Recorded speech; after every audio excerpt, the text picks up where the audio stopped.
Thank you. It has been a while. We have not met. So I will read my short statement. Yeah, I will not read and I will just skim through it. So let me thank you, as usual, for coming to my call as the Senate adjourns the first segment of the first session of the 55th Legislature. We have adjourned briefly, and I believe we will return before the end of the break. We'll discuss the national budget. So may I use this opportunity to thank my successor, Senator Nyombri Kanga Lawrence, for steering the affairs of the Senate as the President pro-tempore with the reform agenda that started under my stewardship. During this first segment that just ended, the Senate was confronted with a serious number of national issues, some of which remain unresolved. These include the following: the issue of tenure positions in the executive. We read in the press that the legislature has dissolved tenure positions in the 54th and 53rd. This is not true. The House sent a version in which they proposed that all tenure positions be scrapped, besides the three that are listed in the Constitution. That is the National Elections Commission, the General Auditing Commission, and the Civil Service Commission.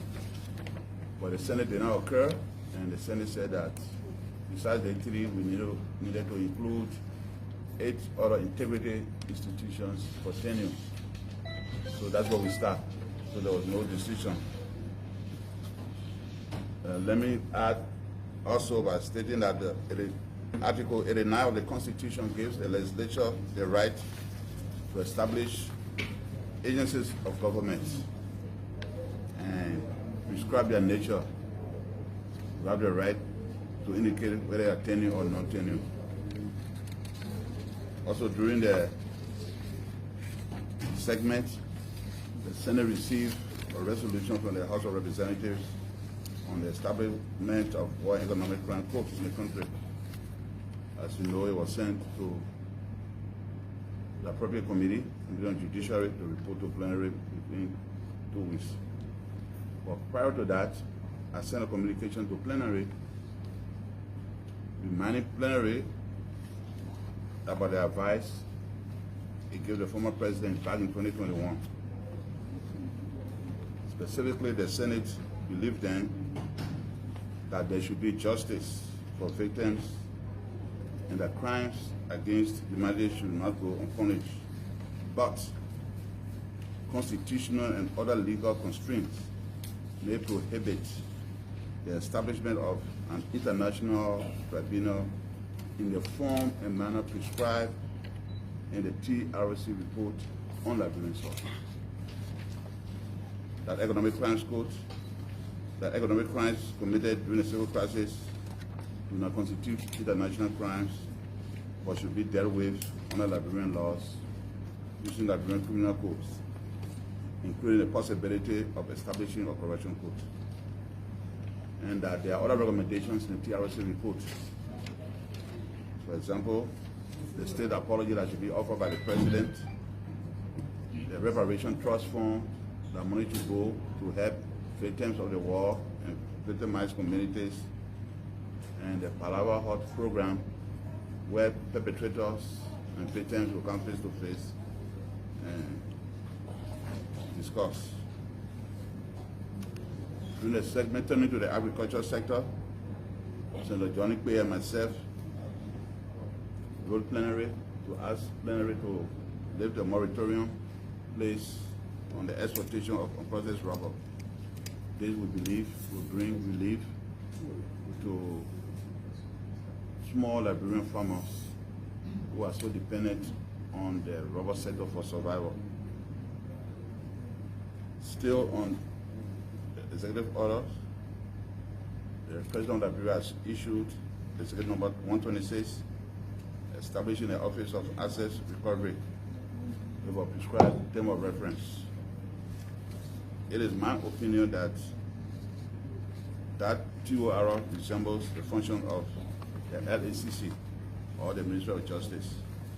So in the interest of good governance, I recommend to the President that the mandates that he mandates one or two agencies, either the LACC or the Ministry of Justice, which are established by law to implement that task.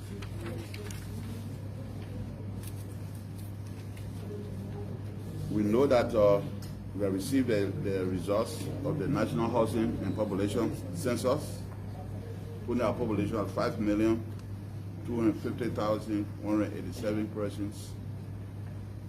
And in line with Article 80D of the Constitution, the legislature should set a threshold so that NEC can use that threshold to demarcate constituencies.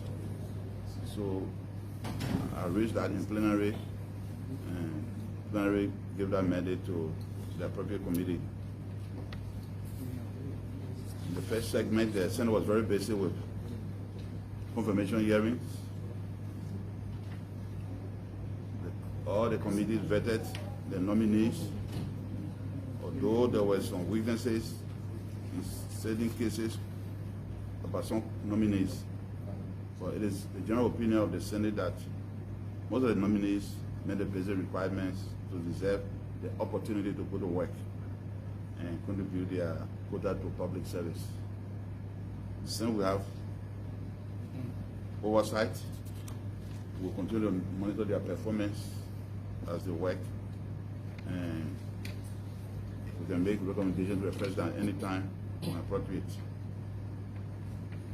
Some of the low points of this government, and let me state of which all of us as senators are part, we are all part of this government, is the way we handle the protests of the wives of Army personnel and the unfortunate deaths and injuries which occur at Kinjal, the mining area, and the vandalization of the equipment and other properties of the mining company. So if I may summarize,